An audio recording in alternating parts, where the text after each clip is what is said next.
মুখ্যমন্ত্রী মমতা বন্দ্যোপাধ্যায়ের অনুপ্রেরণায় এবং শ্রম দপ্তরের উদ্যোগে বিনামূল্যে সামাজিক সুরক্ষা যোজনা প্রদানের লক্ষ্যে শুরু হয় 2024 শ্রমিক মেলা।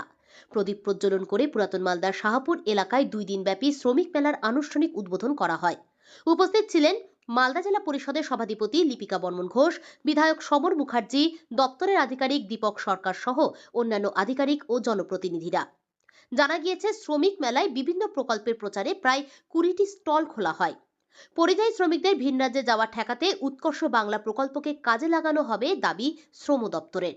তাদের দাবি, নতুন কর্মসাথী প্রকল্পে জেলায় প্রায় 3 লক্ষ পরিযায়ী শ্রমিকের নাম নথিভুক্ত করা হয়েছে। সেই শ্রমিকদের সুবিধা প্রদানের উদ্যোগ নেওয়া হয়েছে দপ্তরের পক্ষ থেকে। এছাড়াও সামাজিক সুরক্ষা প্রকল্পের মাধ্যমে জেলায় প্রায় 11 লক্ষ শ্রমিকের নাম নথিভুক্ত রয়েছে। এর মধ্যে 613 জন শ্রমিককে 2 কোটি 19 লক্ষ টাকার অনুদান দেওয়া হবে। বৃহস্পতিবার পর্যন্ত চলবে শ্রমিক